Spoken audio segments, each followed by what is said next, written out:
আসসালামু আলাইকুম। আশা করি সবাই ভালো আছেন। শিশুর শেখার শুরুটা হোক সহজ এবং আনন্দদায়ক। পাঠশালা প্রি স্কুলের আরেকটি ভিডিওতে আপনাদেরকে স্বাগত। গত ভিডিওতে আমি বাংলা বর্ণমালার ব্যঞ্জন বর্ণের শুদ্ধ প্রমিত উচ্চারণ নিয়ে ভিডিও করেছিলাম এবং সেখানে বলেছিলাম যে ব্যঞ্জন ধ্বনির উপর আমি একটা সিরিজ ভিডিও করব। আজকে সেই সিরিজ ভিডিওর প্রথম ভিডিও 3টি পর্বে আমি ভিডিওটা সাজিয়েছি। যারা বিশেষ করে শিশু সন্তানের অভিভাবক অথবা তারা শিশুদেরকে পড়িয়ে থাকেন, শিশুদের শিক্ষক, তাদের জন্য এই ভিডিওটি অত্যন্ত গুরুত্বপূর্ণ হবে। 3 পর্বের এই ভিডিওগুলোতে আপনারা যেসব বিষয়গুলো জানতে পারবেন সেটা হচ্ছে প্রথমত বাংলা ভাষায় যে ব্যঞ্জন বর্ণ রয়েছে সেখানে সেই বর্ণগুলোর মধ্যে কতটি ধ্বনি রয়েছে এবং সেগুলো কী কী আর কোন ব্যঞ্জন বর্ণগুলো ধ্বনি নয়। দ্বিতীয় পর্বে আমরা জানার চেষ্টা করব যে ব্যঞ্জন ধ্বনিগুলো আছে সেগুলো উচ্চারণের ক্ষেত্রে 4টি গুরুত্বপূর্ণ বিষয় রয়েছে। এই বিষয়গুলো জানার মাধ্যমে আমরা সঠিকভাবে ব্যঞ্জন বর্ণের যে ধ্বনিগুলো আছে সেগুলো উচ্চারণ করতে সক্ষম হব।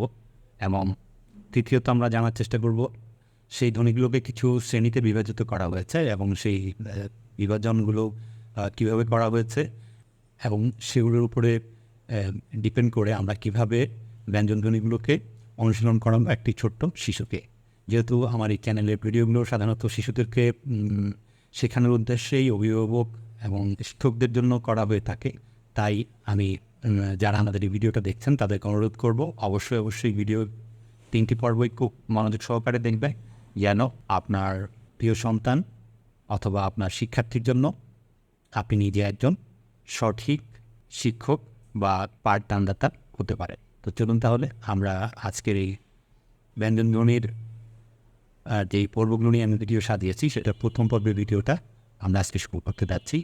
সেটা হচ্ছে ব্যঞ্জন বর্ণে কয়টি ধ্বনি রয়েছে এবং কোন কোন বর্ণগুলো ধ্বনি নয়।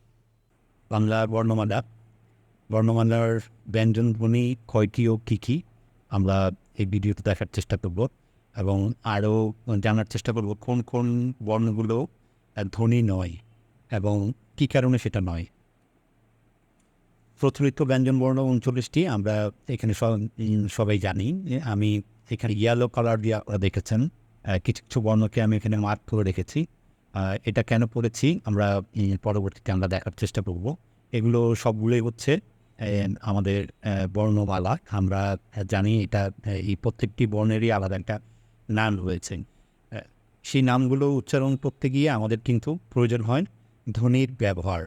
আগে আমাদের এই চ্যানেলে ভিডিও রয়েছিল, সেখানে আমরা জেনেছি স্বরবর্ণগুলো কী এবং স্বরধ্বনিগুলো কী, এবং ব্যঞ্জন ধ্বনির উপরে আমার এই পূর্বে আরও 2টো ভিডিও আছে ব্যঞ্জনবর্ণ পরিচিতি এবং ব্যঞ্জন বর্ণের সঠিক উচ্চারণ নিয়ে।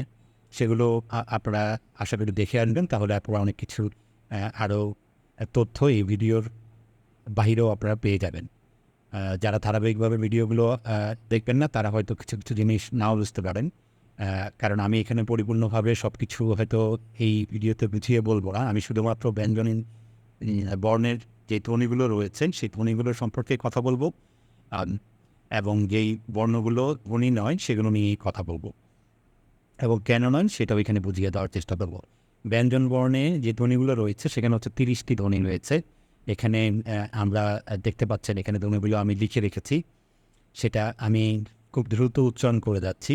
এগুলোর প্রকৃতভাবে উচ্চারণ বা উচ্চারণের যেই কীভাবে অনুশীলন করব সেগুলোর এই ব্যঞ্জন ধ্বনির 3য় পর্বে আমার ভিডিওতে থাকবে। তারপরে এখানে আমি একবার পড়ে যাচ্ছি। ক, খ, গ, ঘ, ঙ, চ, ছ, জ, ঝ, ত, থ, দ, ধ, ত, থ, দ, ধ, ন, প, প, দ, ধ, ন, র, ল, স, স, হ, র, র।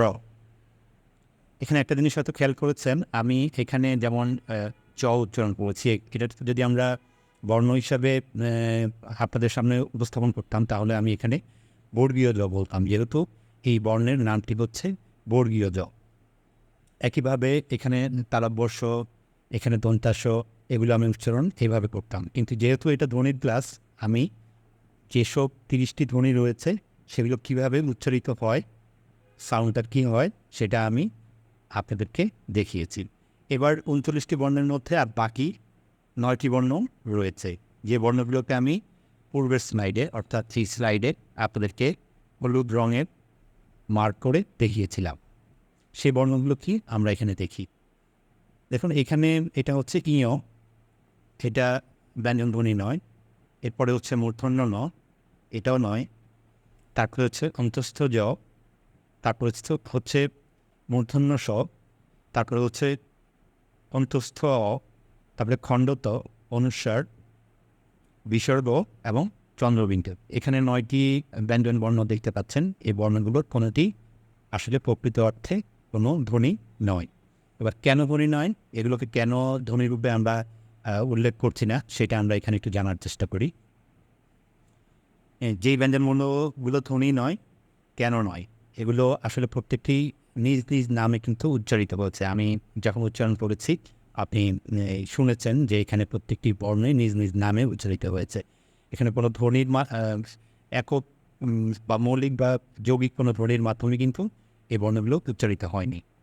ইয় কেন এই বর্ণটি ধ্বনি নয়, এটা আসলে মূলত সংযুক্ত হয়ে উচ্চারিত হয় নয়ের মতো করে, তাই এটাকে নয়ের মতো করে উচ্চারণ হয় বিধায় এটা এককভাবে যদি আমরা ইয় বলে থাকি তাকে আমরা ধ্বনি বলতে পারি না।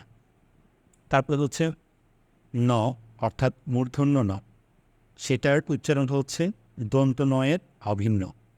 দন্ত ন যেই ধ্বনিতে উচ্চারিত হচ্ছে, মূর্ধন্য ন একই ধ্বনিতে উচ্চারণ হচ্ছে, তাই এটা ব্যঞ্জন বর্ণে ধ্বনির আওতায় পড়ে। তারপরে হচ্ছে অন্তস্থ জ, যেটাকে আমরা জয়ের উচ্চারণ করে থাকি, সেটা বর্গীয় জয়ের অনুরূপ উচ্চারিত হয়। অর্থাৎ বর্গীয় জ যেইভাবে উচ্চারিত হয় যেই ধ্বনিতে, অন্তস্থ জ একই ধ্বনিতে উচ্চারিত হয়, তাই এটাকে আলাদাভাবে ধ্বনি হিসাবে কাউন্ট করা হয়নি।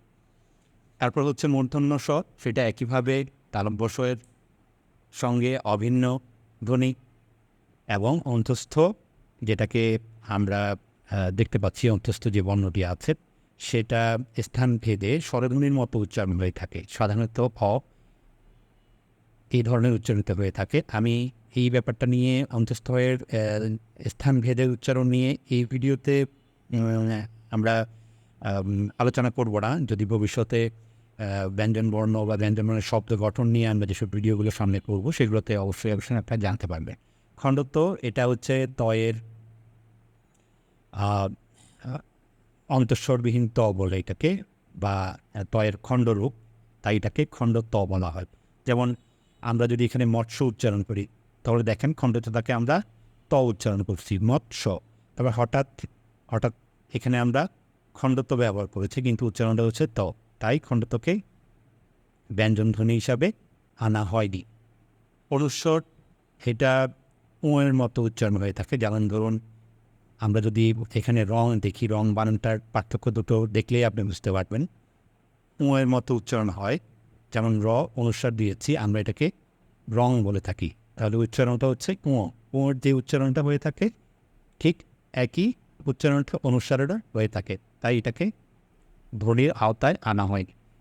বিসর্গ হলো অন্তঃস্বরবিহীন ফ, অর্থাৎ যেখানে আমরা বিসর্গ ব্যবহার করে থাকি, যেমন এখানে আমি উদাহরণ দিয়ে রেখেছি রস্যের উপর, তারপরে এখানে উফ আমরা উচ্চারণ করবো, এবং এর পরে যদি বিসর্গ চিহ্নটি দেই, তাহলে এখানে উফ অথবা এর ছ রস্যিকার পরে যদি আমরা বিসর্গ লিখে থাকি, তাহলে এখানে ছি বা এর পরে বা এ ধরনের বিসর্গের জায়গায় আমরা এর উচ্চারণ করে থাকি, তাই বিসর্গকে স্বরধ্বনির আওতায় আনা হয়নি।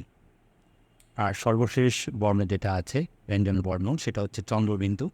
চন্দ্রবিন্দুর কাজ আসলে একটা ভিন্ন, সেটা কোনো এর কাজ স্বরধ্বনিকে অনুনাসিকতা প্রদান করা, এটি কোনো ব্যঞ্জন ধ্বনি নয়। অর্থাৎ আমরা যখন কোনো বর্ণের উপরে এটা সাধারণত বসে থাকে, যখন এটা বর্ণের উপরে বসে, তখন সেই বর্ণকে অনুনাসিকতা প্রদান করে, অর্থাৎ নাকের মধ্য দিয়ে উচ্চারিত হওয়ার জন্য নির্দেশ প্রদান করে। যাই হোক, এই ছিল আজকের ভিডিওর শেষাংশ। আমরা ব্যঞ্জন ধ্বনি উচ্চারণের গুরুত্বপূর্ণ 4টি বিষয় নিয়ে এর পরের পর্বে আলোচনা করব। আমি আশা করছি আপনারা এই ভিডিও থেকে গুরুত্বপূর্ণ কিছু তথ্য পেয়েছেন। এই ভিডিওটি আপনাদের জানার জন্য খুবই প্রয়োজন বলে আমি মনে করেছি, তাই এটা দিয়েছি। কারণ আমরা যখন শিশুদেরকে ব্যঞ্জন বর্ণ শেখানোর আগে ব্যঞ্জন ধ্বনি নিয়ে কাজ করব, তখন কোন কোন ধ্বনিগুলোর উপরে আপনাকে গুরুত্ব দিতে হবে, কোন কোন ধ্বনিগুলোকে আপনি সঠিকভাবে কীভাবে উচ্চারণ করবেন, সেটা আপনার জানা উচিত। তার জন্যই আমরা এই ভিডিওটি করেছি, ব্যঞ্জন বর্ণের ব্যঞ্জন ধ্বনি কয়টি এবং কোন কোন ব্যঞ্জন বর্ণগুলো ধ্বনি দেওয়া। আশা করি ভিডিওটি আপনাদের ভালো লেগেছে এবং এই ধ্বনির বিষয়ের যেই ভিডিওর প্রথম পর্ব, সেই প্রথম পর্বে আপনারা যে তথ্য পেয়েছেন সেটা নিতান্তই আসলে আপনার জন্যই, যেন আপনার শিশু সন্তানকে অথবা শিশু শিক্ষার্থীদেরকে এই বিষয়ে আপনি শেখাতে পারেন, সেই উদ্দেশ্য করে এই ভিডিওটা করা।